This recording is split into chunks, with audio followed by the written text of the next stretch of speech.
ये देखिए पहला है pedagogy of school subject mathematics. देखिए मैथमेटिक्स में क्या क्या है, सभी खंडों से निर्देशानुसार प्रश्नों के उत्तर दीजिए। सेक्शन ए में देखिए क्या है, यहाँ से शुरू करते हैं।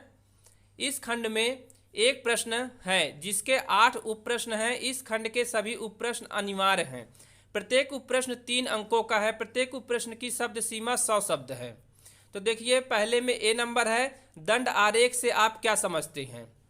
बी नंबर है वृत्त के व्यास तथा त्रिज्या के बीच संबंध स्थापित कीजिए। सी नंबर देखिए रेखीय समीकरण पर संक्षिप्त टिप्पणी लिखिए। डी नंबर घातांक तथा लघुगणक की व्याख्या कीजिए। ई नंबर देखिए गणित की प्रकृति तथा क्षेत्र की चर्चा कीजिए। एफ नंबर देखिए सामान्य उद्देश्य व विशिष्ट उद्देश्य में अंतर कीजिए। अब उसके बाद देखिए जी नंबर गणित में उपचारात्मक शिक्षण के उपयोग की चर्चा कीजिए। एच नंबर गणित शिक्षण में मल्टीमीडिया का क्या महत्व है। तो ये 8 प्रश्न आपके हो गए।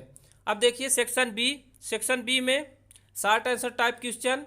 नोट, इस खंड के 4 प्रश्नों में से किन्हीं 2 प्रश्नों के उत्तर दीजिए। प्रत्येक प्रश्न 7 अंकों का है। उत्तर 300 शब्दों में लिखिए। तो देखिए दूसरा क्या है, राइट नोट, संक्षिप्त टिप्पणी लिखना है। ऑर्गेनाइजेशन ऑफ डाटा, आंकड़ों का व्यवस्थापन। उसके बाद देखिए बी नंबर में क्या पूछा है, नंबर सिस्टम संख्या प्रणाली के बारे में लिखना है। तीसरा क्वेश्चन क्या कहता है, अंक गणित शिक्षण हेतु आपका मनपसंद प्रकरण कौन सा है और क्यों, इस प्रकरण को रुचिकर बनाने के लिए आप क्या करेंगे। चौथा क्वेश्चन क्या कहता है, एक अच्छे गणित शिक्षक के गुणों का उल्लेख कीजिए। पांचवा क्वेश्चन देखिए आगमन तथा निगमन विधि क्या है, इसके गुण दोषों की चर्चा कीजिए। अब सेक्शन सी में आ जाते हैं। सेक्शन सी में देखिए इस खंड के 4 प्रश्नों में किन्हीं 2 प्रश्नों के उत्तर दीजिए। प्रत्येक प्रश्न 16 अंकों का है। उत्तर 600 शब्दों में लिखिए। 600 शब्द यानी कि 5 से 6 पन्ना आपको लिखना है। 6 क्वेश्चन क्या कहता है, शिक्षण सहायक सामग्री से आप क्या समझते हैं। गणित शिक्षण में विभिन्न शिक्षण सहायक सामग्रियों की आवश्यकता एवं महत्व की चर्चा कीजिए। 7वां क्वेश्चन कहता है इकाई परीक्षण से आप क्या समझते हैं। किसी कक्षा के लिए गणित विषय के इकाई परीक्षण का निर्माण कीजिए। 8वां क्वेश्चन कहता है कक्षा 8 के गणित विषय के लिए अपनी पसंद के किसी एक प्रकरण पर 40 मिनट की पाठ्य योजना का निर्माण कीजिए। 9वां क्वेश्चन देखिए क्या कहता है, गणित के क्षेत्र में भारतीय गणितज्ञों के योगदान का वर्णन कीजिए। तो ये देखिए मैथमेटिक्स का पेपर कंप्लीट हो गया। अब आइए देखते हैं साइंस का, pedagogy of school subject science. दूसरा आपका साइंस होगा। देखिए साइंस भी इसी तरह डिवाइड है। आइए हम क्वेश्चन पे डायरेक्ट चलते हैं। पहला है पाठ्यक्रम एवं पाठ्य वस्तु में अंतर बताइए। दूसरा है ब्लूम के शैक्षिक उद्देश्यों का वर्णन कीजिए। तीसरा है नाभिक की बंधन ऊर्जा को स्पष्ट कीजिए। डी नंबर देखिए अनुप्रस्थ तथा अनुदैर्घ्य तरंगों की परिभाषित कीजिए। ई नंबर देखिए पवन ऊर्जा किसे कहते हैं। एफ नंबर बल तथा दाब में संबंध स्थापित कीजिए। उसके बाद देखिए जी नंबर वायु प्रदूषण से होने वाली हानियों को स्पष्ट कीजिए। एच नंबर कहता है रासायनिक विज्ञान प्रयोगशाला के महत्व को स्पष्ट कीजिए। ये सेक्शन ए हो जाता है। अब सेक्शन बी में देखिए 4 में से आपको 2 करना है। दूसरा क्वेश्चन क्या कहता है, ऊर्जा को परिभाषित कीजिए, ऊर्जा संरक्षण को समझाइए। तीसरा है आर्किमिडीज के सिद्धांत को समझाइए। चौथा क्वेश्चन क्या कहता है, देखिए जल की कठोरता से क्या अभिप्राय है, इसे दूर करने की विधियों का वर्णन कीजिए। 5वां देखिए भौतिक विज्ञान शिक्षण की कौन सी विधियां हैं, किसी एक विधि का वर्णन कीजिए। अब सेक्शन सी देखिए, सेक्शन सी में 6वां प्रश्न है विज्ञान के अपने मनपसंद प्रकरण पर 40 मिनट की अवधि की पाठ्य योजना बनाइए। मैथ में भी इसी तरह है, साइंस में भी देखिए। 7वां क्वेश्चन मापन का अर्थ स्पष्ट कीजिए, मापन के विभिन्न प्रकारों का वर्णन कीजिए। 8वां क्वेश्चन द्रव्य को परिभाषित कीजिए एवं इसके अणुगति सिद्धांत को समझाइए। अब 9वां क्वेश्चन देखिए एक अच्छे विज्ञान शिक्षक के गुणों एवं प्रवीणताओं का वर्णन कीजिए। इसी तरह देखिए मैथ में क्वेश्चन पूछा गया था, इसी तरह साइंस में। तो ये आपका साइंस का कंप्लीट हो जाता है पेपर। अब उसके बाद आइए देखते हैं, ये कंपलसरी पेपर है, वो चाहे साइंस का हो, आर्ट का हो, कॉमर्स का हो, सभी के लिए ये कंपलसरी पेपर होता है। ये देखिए चाइल्ड एंड एडोलेसेंस डेवलपमेंट, बाल एवं किशोर विकास। आइए देखिए क्वेश्चन पे चलते हैं डायरेक्ट। 1 का ए, बाल विकास में वंशानुक्रम का योगदान है, क्या योगदान है? बी नंबर देखिए, वृद्धि और विकास में क्या भिन्नता है? सी नंबर देखिए, उन घटकों की संक्षेप में विवेचना कीजिए जो नैतिक विकास को प्रभावित करते हैं। डी नंबर देखिए, गिलफोर्ड का बुद्धि सिद्धांत क्या है? ई नंबर, पियाजे द्वारा प्रस्तावित संज्ञानात्मक विकास की अवस्थाएं बताइए। एफ नंबर देखिए, explain any technique to foster creativity, यानी कि सृजनशीलता संवर्धन के लिए प्रयुक्त किसी एक तकनीकी को समझाइए।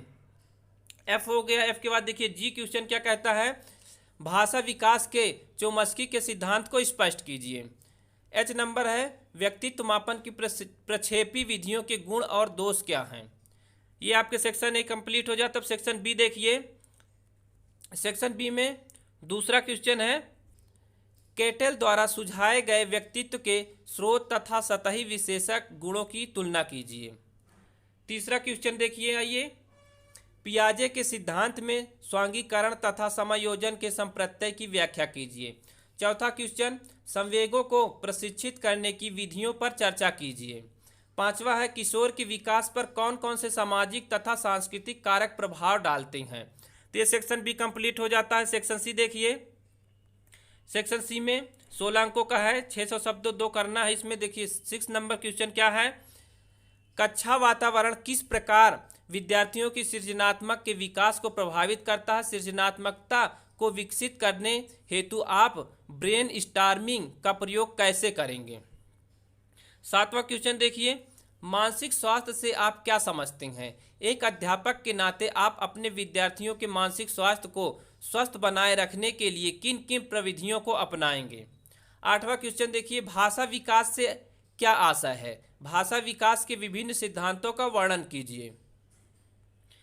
9वां क्वेश्चन देखिए, बाल्यावस्था के दौरान हुए सामाजिक विकास के लक्षणों की उदाहरण व्याख्या कीजिए। तो ये आपके देखिए चाइल्ड एंड एडोलेसेंस डेवलपमेंट का क्वेश्चन कंप्लीट हो जाता है। अब देखिए last paper, environment education, paper 4 है ये। अब देखिए यहाँ ए लिखा है, यानी कि ए बी, इसमें 2 होता है, 2 में से आपको एक चूज करना होता है। तो ज़्यादातर बच्चे इन्वायरमेंट ही चूज करते हैं। तो ये देखिए ये सभी के लिए कंपलसरी पेपर है। इसमें भी आइए डायरेक्ट क्वेश्चन पे चलते हैं, क्योंकि पेपर पैटर्न सबका सेम है। पहला है, पारिस्थितिकी तंत्र से आप क्या समझते हैं? दूसरा, पर्यावरण अवनमन का क्या अर्थ है? तीसरा, मानव तथा पर्यावरण किस प्रकार एक दूसरे पर निर्भर करते हैं? डी नंबर, जल प्रदूषण के कोई 3 कारण बताइए। ई नंबर देखिए, जैव विविधता की विलुप्तता को परिभाषित कीजिए।